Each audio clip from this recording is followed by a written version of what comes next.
दोस्तों नमस्कार, जय हिंद, जय भारत। और आज के रुद्रनॉमिक्स संपादकीय में आप लोगों का स्वागत है। तो आज का हमारा जो द हिंदू एडिटोरियल एनालिसिस है, इसमें हम दो मेन आर्टिकल्स के बारे में बात करने वाले हैं। बट पहले हम एक बात क्लियर कर लेते हैं कि अगर आप लोगों ने अभी तक जो है चैनल को सब्सक्राइब नहीं किया है तो प्लीज मेक श्योर आप रुद्रनॉमिक्स यूट्यूब चैनल को जो है सब्सक्राइब कर लें, ताकि डेली जो हम आपके लिए ये कंटेंट लेके आते हैं, एनालिसिस लेके आते हैं और एक तरीके से डिकोड करते हैं एडिटोरियल्स को, कॉम्प्लेक्स चीजों को, तो वो आप जो है दो डेली आप लोग उन चीजों को देख पाए।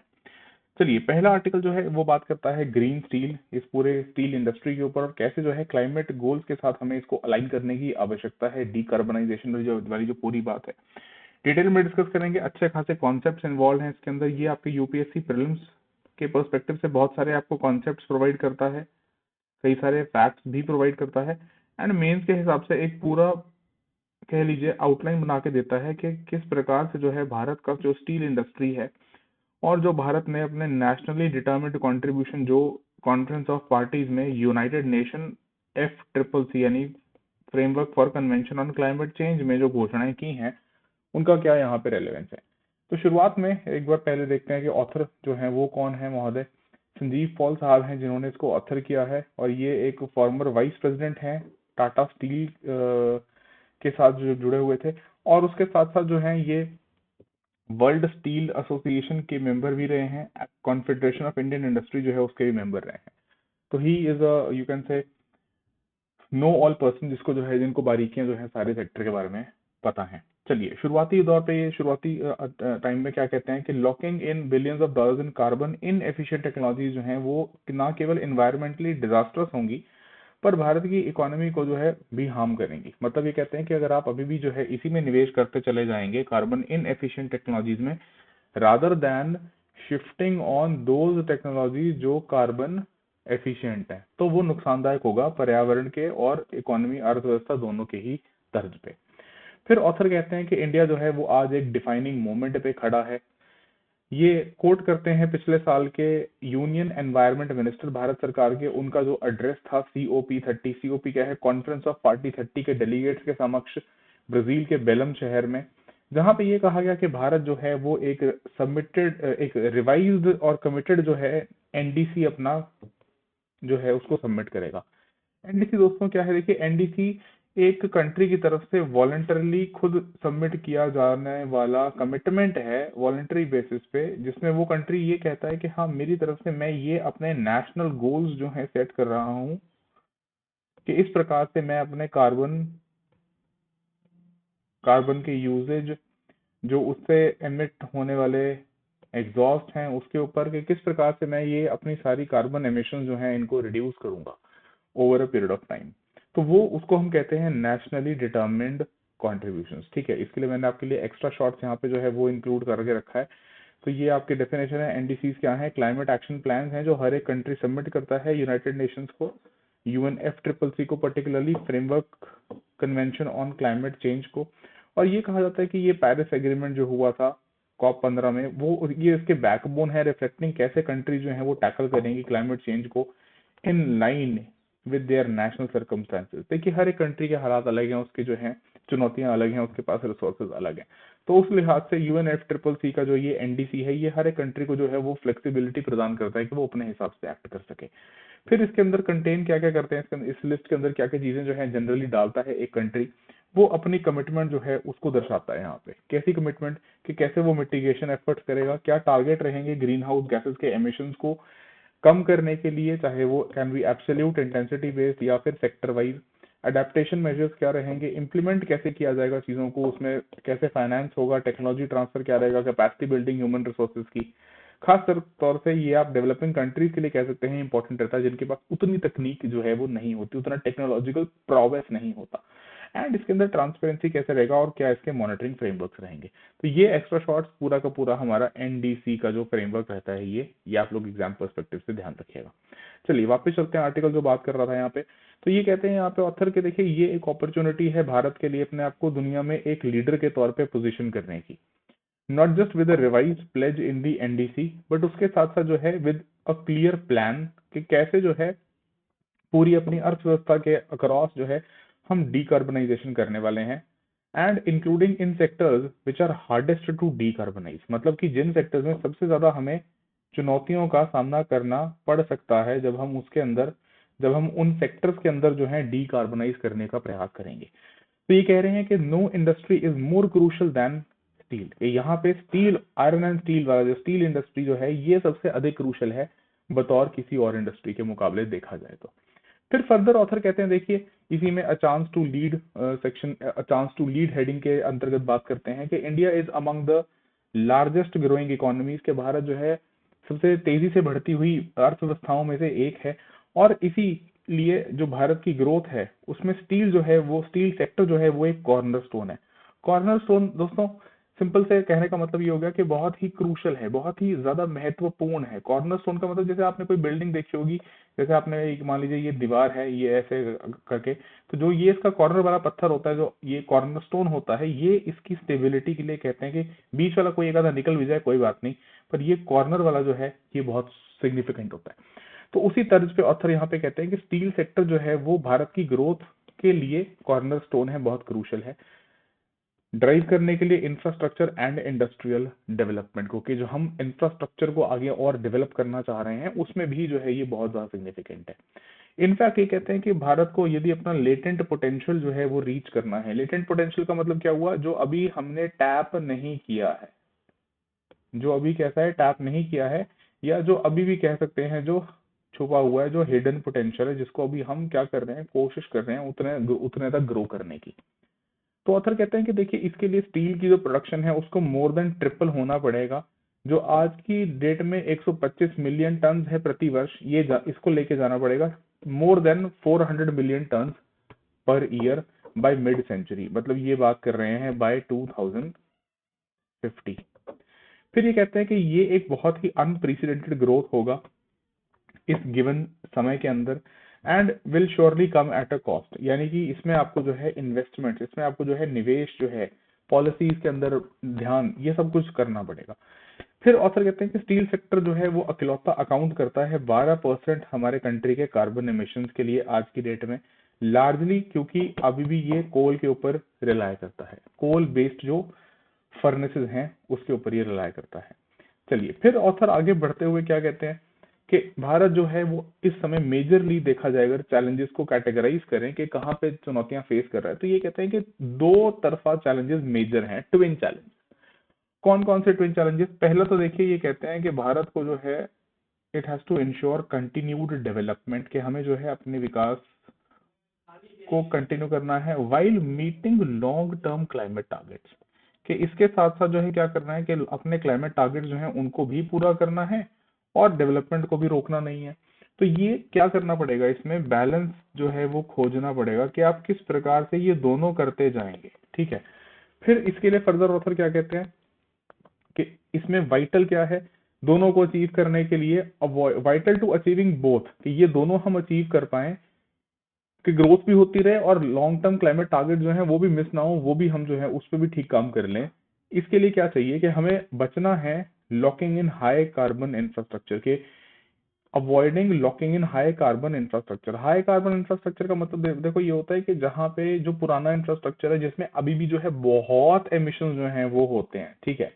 मतलब ये एक्स्ट्रा शॉर्ट्स में यहाँ पे मैंने आपके रेफरेंस के लिए इंक्लूड कर दिया है कि हाई कार्बन इंफ्रास्ट्रक्चर की जब हम बात करते हैं तो हमारे से मतलब ये होता है कि देखो ये वैसे वाला इंफ्रास्ट्रक्चर है जैसे कोल फायर्ड पावर प्लांट्स हैं, ट्रेडिशनल स्टील या फॉसिल फ्यूल ट्रांसपोर्ट है, स्टील सीमेंट है, जो क्या करता है अच्छे खासे बहुत अच्छी मात्रा में, बहुत ज्यादा मात्रा में आप कह सकते हो ग्रीन हाउस गैस एमिशन जो है वो कॉज करता है, ठीक है। कि अगर इसमें आप अब इन्वेस्ट करने से बचें और शिफ्ट करें अपनी इन्वेस्टमेंट को बेटर ग्रीन टेक्नोलॉजी पे, तो ये क्या कह रहे हैं ऑथर यहाँ पे कि दीज, अच्छा ये हाई कार्बन इंफ्रास्ट्रक्चर में कि ये लॉन्ग लिव्ड एसेट्स हैं, मतलब ये पुराने एसेट्स हैं often in developing countries and they cause carbon lock in threatening global climate goals, shifting to low carbon alternatives hence becomes critical। वही सेम बात जो है ऑथर यहाँ पे दोहराते हैं। फिर ये कहते हैं कि investments made in the steel sector today determine करेंगी long term outlook steel industry का, कि क्या तो आप इन्हीं पुराने टेक्नोलॉजीज के अंदर इन्हीं को आगे कैरी फॉरवर्ड करते चले जाएंगे, इन्हीं के अंदर निवेश करते रहेंगे, या फिर आप न्यू पे शिफ्ट करने के लिए जो है प्रोत्साहित करेंगे। सो एब्सेंस ऑफ एम्बिशन जो है ऑन ट्रांजिशन ये क्या कर सकता है, बिलियंस ऑफ डॉलर्स को फंसा के रख सकता है इन कार्बन इन एफिशिएंट टेक्नोलॉजीज। तो देखिए दो तरफा नुकसान होगा, एक तो आपका पैसा जो है वो वहां पे ब्लॉक हो जाएगा, और दूसरा आपके जो क्लाइमेट गोल्स हैं वो भी आप अचीव नहीं कर पाएंगे। एंड तीसरा इसमें आप देखिए कि जो दुनिया के अलग अलग कंट्रीज हैं, ब्लॉक्स हैं, जैसे यूरोपियन यूनियन ने जो कार्बन टैक्स इम्पोज किया है अपना कार्बन बॉर्डर एडजस्टमेंट मैकेनिज्म के तहत, तो वो ऑलरेडी जो है इनके ऊपर कॉस्ट लगा रहा है कि अगर कोई कंट्री जो है सिग्निफिकेंट एमिशंस करता है तो वो उसके ऊपर जो है एक्स्ट्रा चार्जेस जो है वो ठोक रहे हैं। तो इसका मतलब क्या हुआ, this would not only be environmentally disasters, पर्यावरण के रूप से तो ये जो है डिजास्टर्स रहेगा ही, पर इसके साथ साथ will render Indian economy unattractive in the medium to long term. ये वही वाली बात है जो मैं आपको भी समझा रहा था कि जैसे यूरोपियन यूनियन ने जो ये चीज कर दी है, इसके चलते अगर हम कंप्लाई ना कर पाए तो हमारे लिए जो है ये और अनअट्रैक्टिव रहेगा। ठीक है, चलिए फर्दर फिर ऑथर आगे लेके आते हैं, कहते हैं कि दुनिया जो है उसका क्या हाल चल रहा है। तो ये कह रहे हैं कि देखो जो ग्लोबल मार्केट्स हैं they have spoken. How have they spoken, जैसे ये दो एग्जांपल्स कोट करते हैं, एक एग्जांपल ये कोट करते हैं चीन का, दूसरा ये एग्जांपल कोट करते हैं यूरोपीय संघ का। चीन के लिए ये कहते हैं कि slated to ramp up its scrap based secondary steel making production and investment in green hydrogen, ताकि ये जो इनका अभी निर्भरता है कोल के ऊपर स्टील बनाने के लिए, तो वो कोल के ऊपर अपनी निर्भरता कम कर सकें ताकि इनके एमिशन जो हैं वो कम हो जाएं। दूसरा एग्जांपल देते हैं यूरोपियन यूनियन का, जिन्होंने क्या किया, अपनी डीकार्बनाइजिंग जर्नी ये दो तकरीबन दशक से चला रहे हैं, और इसमें इन्होंने अपना ये CBAM सीबाम है ना, इसके ऊपर हमने एक सेपरेट वीडियो बना रखा है। अगर आपने वो वीडियो नहीं देखा है तो प्लीज आप रुद्रनॉमिक्स जो है हमारे यूट्यूब चैनल पे ही उस वीडियो को भी देख सकते हैं, आपको डिटेल समझ आ जाएगी। तो इसमें क्या कहते हैं कि यूरोपियन यूनियन भी ड्राइव कर रहा है shift to clean steel making for those exporting steel to the region, है ना, जैसे हम बात कर रहे थे। फिर फर्दर इस कंटेक्स्ट में क्या कहते हैं कि देखो अब दुनिया में दो प्रकार के देश उभर के आएंगे इसके चलते। कुछ ऐसे कंट्रीज होंगे जो अर्ली स्टार्ट करेंगे, जो जल्दी शुरू करके जल्दी अडेप्ट करके उसकी एडवांटेज उठाएंगे। कुछ होंगे जो लेट आएंगे, जो लेट कमर्स होंगे। तो दोनों के चलते जो है फायदे नुकसान कैसे कैसे क्या क्या रहेंगे, ऑथर अब यहाँ इस बारे में बात करते हैं। ये कहते हैं जो कंट्रीज जो है जो सक्षम नहीं रहेंगे, अनेबल रहेंगे, जो नहीं कर पाएंगे to demonstrate low carbon production, उनके लिए चैलेंजेस क्या आएंगे, they will face steep border charges, जैसे कि यूरोपियन यूनियन ने अपना कार्बन टैक्स या फिर CBAM के तहत जो है ऑलरेडी दुनिया को दिखा दिया है, right. They will risk losing access to premium export markets. अब सिंपल सी बात है, अगर यहाँ पे आपकी चीज महंगी जाएगी, महंगी बिकेगी, तो ये हो सकता है आपके लिए एक्सेसिबल लंबे समय तक ना रहे। And being called out as laggards in energy transition, के ये पीछे रह रहे हैं एनर्जी ट्रांजिशन में, ये उतना सपोर्ट जो है वो नहीं कर रहे हैं ये वाले पर्टिकुलर कंट्रीज, है ना। दूसरा ये कहते हैं, देखो ये एक हो जाएगा ये जो पीछे रह रहे हैं कंट्रीज, दूसरे वाला जो क्या कर रहे हैं, अर्ली मूवर्स हैं। अर्ली मूवर्स का मतलब जो जल्दी एक्शन ले रहे हैं और उस तरफ काम कर रहे हैं। Early movers in green steel will secure a decisive competitive advantage, कि ये एक जो है ऐसी बढ़त बना लेंगे बाकी दुनिया से कि ये इनके लिए एक कह लो कि डिसाइसिव एडवांटेज के तौर पे साबित होगा। तो फिर ये कहते हैं कि चलो ठीक है, ये तो हो गई दो बातें। अब ये आते हैं डोमेस्टिक, हमारे डोमेस्टिक एग्जांपल्स के ऊपर, कि भारत का जो स्टील सेक्टर है वो सही कदम उठा रहा है, ऐसा ये कहते हैं।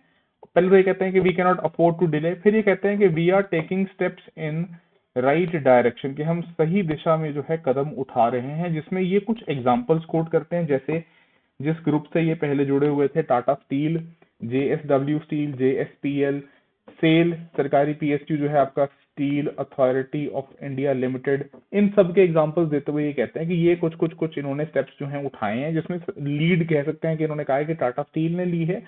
बाकी जो हमारे प्राइवेट सेक्टर प्लेयर्स हैं और हमारा जो पब्लिक सेक्टर है उसमें जो steel authority of India limited है, ये सभी जो है सही कदम उठा रहे हैं सही दिशा में।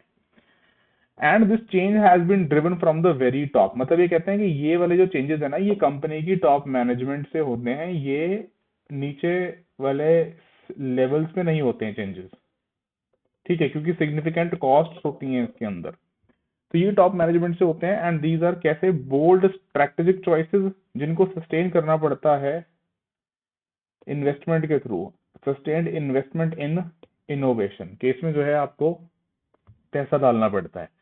फिर ये कहते हैं भारत के ऊपर पर्टिकुलरली कि स्टील सेक्टर जो है can and should be doing more, कि जितना अभी हम कर रहे हैं उसमें हमारे पास अभी क्या है, there is scope that the steel sector can do and must do more.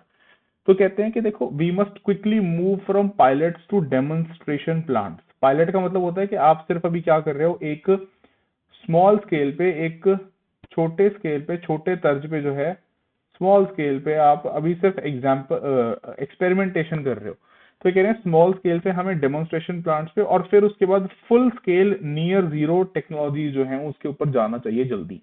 Near zero technology का मतलब जो एमिशन जो है एमिट जो कर रही है वो नियर जीरो एमिशन करें, ठीक है, इसको नियर जीरो एमिशन टेक्नोलॉजी एनजेड्स बोलते हैं इसको टेक्निकली। अगर आप थोड़ा नेट सर्च करेंगे तो आपको ये ऐसे दिखेगा, near N ZET, near zero emission technology. फिर फर्दर कहते हैं कि small and medium steel manufacturer जो हैं, जो छोटे थोड़े मैन्युफैक्चरर्स हैं, जो medium medium term small and medium वाले जो प्लेयर्स हैं, उनको भी अडेप्ट तो अल्टीमेटली करना पड़ेगा, ठीक है। क्यों? क्योंकि नहीं तो फिर वो पीछे रह जाएंगे। एंड कैसे? By adopting best available technology जो अवेलेबल है and raw material to produce more efficient steel, more carbon efficient steel. फिर ये कहते हैं कि द सेक्टर शुड, कि जो स्टील सेक्टर है it should no longer be investing in business as usual. मतलब भाई देखो जो जैसे चल रहा है अगर ऐसे चलने दोगे तो फिर प्रॉब्लम हो जाएगी। तो ये कह रहे हैं कि ये चीजों में थोड़ा चेंज करना पड़ेगा।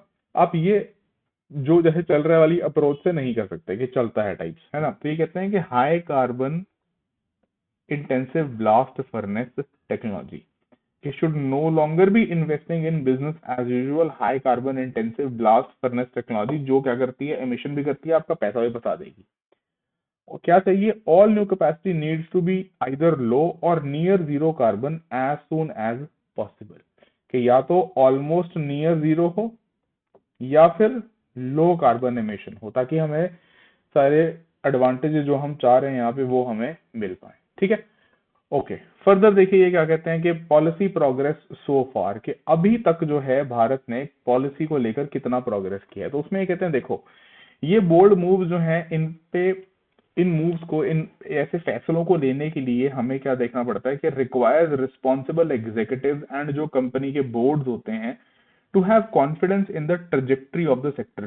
ट्रेजेक्ट्री का मतलब है कि आगे का जो पाथ है, आगे का जो रास्ता है वो कैसा रहने वाला है, क्या उसमें सरकार जो है वो समर्थन देगी, क्या सरकार फेवरेबल पॉलिसीज बना के देगी। तो ये कहते हैं कि देखो कंसिस्टेंट पॉलिसी सिग्नल जो हैं वो सरकार की तरफ से जरूरी हो जाते हैं, वो गाइड करते हैं इंडस्ट्री को लॉन्ग टर्म इंडस्ट्रियल प्लानिंग के लिए, ठीक है। कि अगर मान लो आज मैं इसमें इन्वेस्ट करता हूँ, मान लो let's suppose Tata steel invest करता है आज इसमें, तो क्या कल को सरकार की पॉलिसीज जो हैं वो इसको सपोर्ट करेंगी, इसके कंड्यूसिव होंगी या नहीं। अभी सरकार जो है वो थोड़ा रुकने के मूड में, ठीक है। तो उस हिसाब से ये कहते हैं कि पॉलिसीज जो है वो कंसिस्टेंट उसकी तरफ, उसका सरकार की तरफ से एटलीस्ट सिग्नलिंग होनी जरूरी है।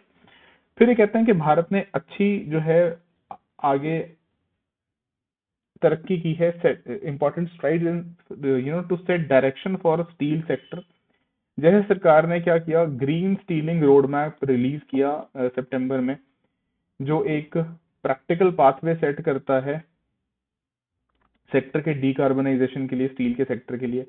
फर्दर इन्होंने ग्रीन स्टील टैक्सोनॉमी जो है वो पब्लिश करी। ये ग्रीन स्टील टैक्सोनॉमी मतलब कि भाई किस तरीके से जो है रूल्स रेगुलेशंस रहेंगे, किस तरीके से चीजों को डिफाइन किया जाएगा, ठीक है। तो वो सारा किसका पार्ट है, ये ग्रीन स्टील टैक्सोनॉमी का। और डिफाइन का मतलब कि कितने एमिशन जो है वो अलाउड होंगे, कितने एमिशन से नीचे, below what emission we are going to consider कि हाँ ये जो है ये आपका ग्रीन स्टील है या नहीं है, राइट। फिर ये कहते हैं national green hydrogen mission and similarly carbon credit trading scheme, ये सब डेमोन्स्ट्रेट करता है कि मोमेंटम जो है सरकार ने लेने की कोशिश की है। चलिए फिर एक्स्ट्रा शॉर्ट्स में मैंने आपकी रेफरेंस के लिए यहाँ पे ये दोनों चीजें इंक्लूड कर दी हैं। ये आपका ग्रीनिंग द स्टील सेक्टर, ये स्टील मंत्रालय ने रिलीज किया था, greening the steel sector in India road map and action plan September 2024 में, aiming for net zero emissions by 2070, ठीक है। तो जो ये 2070 वाला हमारा टारगेट है ये आपको याद होना चाहिए। दिस कैन बी आस्क्ड, ये वाली इंफॉर्मेशन जो है पर्टिकुलरली प्रीलिम्स में पूछी जा सकती है, ठीक है। फिर फर्दर स्टील मिनिस्ट्री ने ही भारत का ग्रीन स्टील टैक्सोनॉमी जो है वो भी इसी साल दिसंबर, मतलब 24 के ही दिसंबर में लॉन्च किया। क्या करने के लिए? ये पर्टिकुलर काम, to define certify low emission steel production aiming for net zero by 2070। ठीक है, तो ये आपका सारा सरकार की तरफ से जो पॉलिसीज लिए गए। चलिए, तो ये हमने डिस्कस कर लिया। Let's move ahead. Okay fine.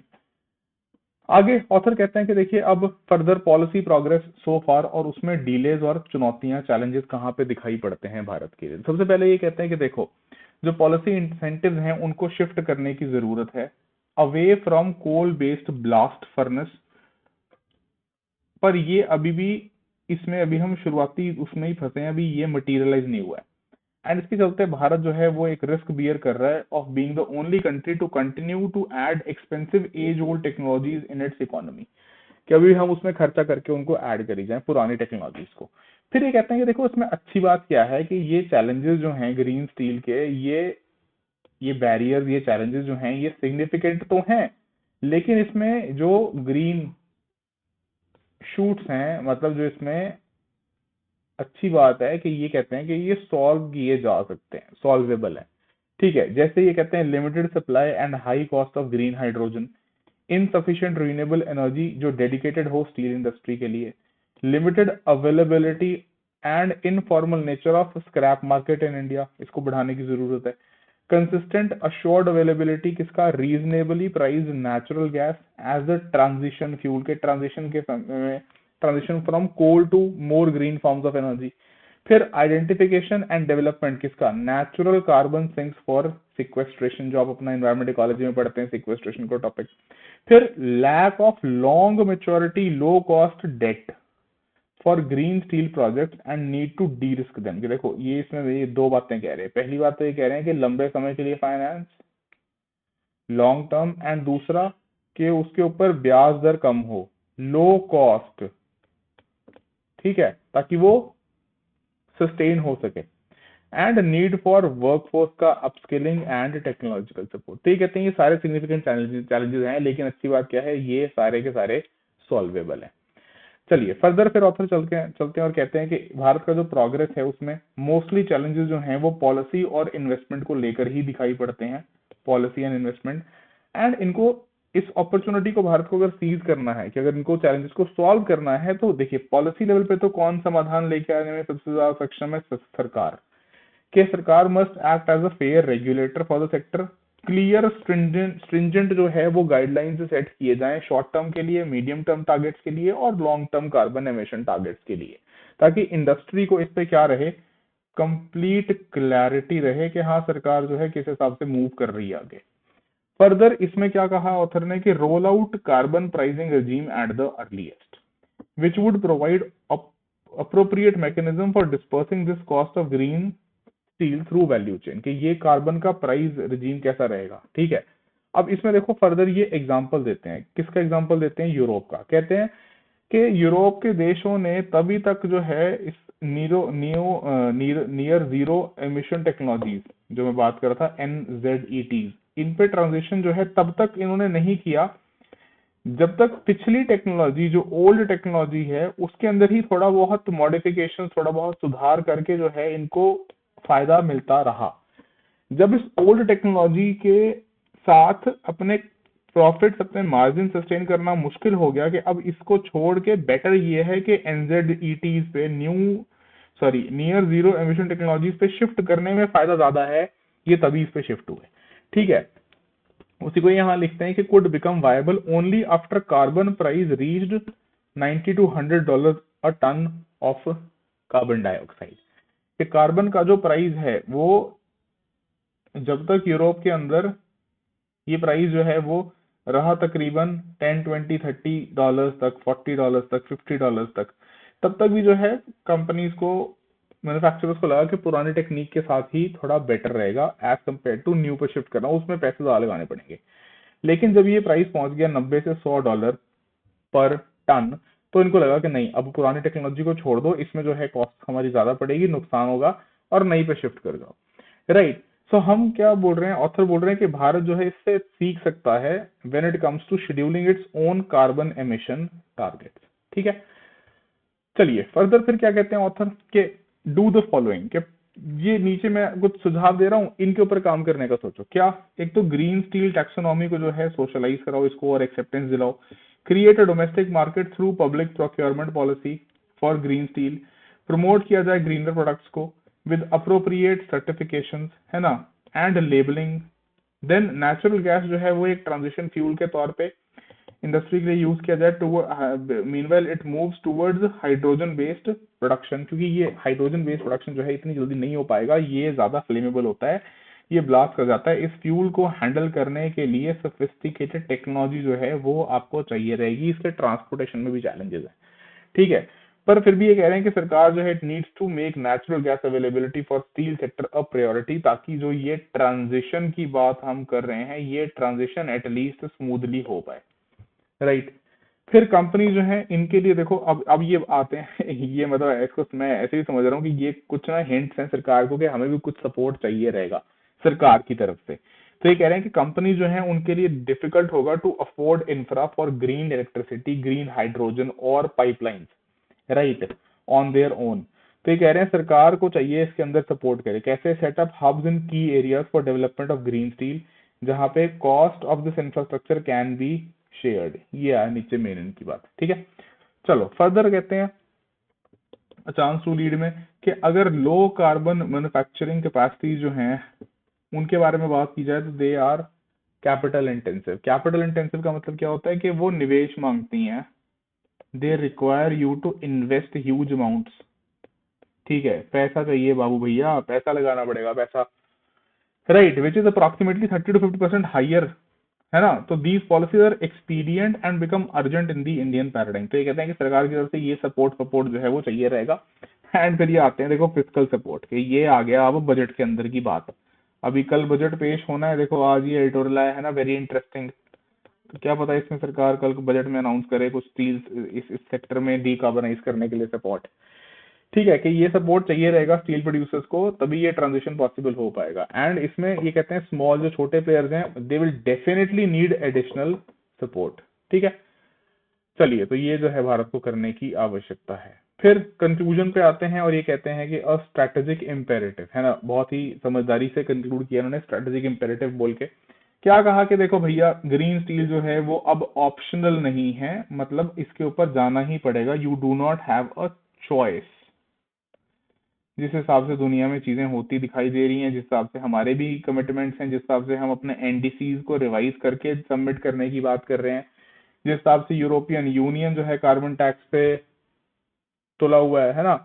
तो इट इज सेंट्रल कि India climate goals, economic future and global leadership जो है वो इसमें सस्टेनेबल इंडस्ट्रियलाइजेशन में और आगे जो है इन्वेस्ट करे। हमने ऑलरेडी ग्लोबल लीडरशिप जो है वो दर्शाई है रिन्यूएबल एनर्जी डेवलपमेंट के अंदर, क्लाइमेट डिप्लोमेसी के अंदर, क्लीन टेक को और स्केल अप करने के लिए।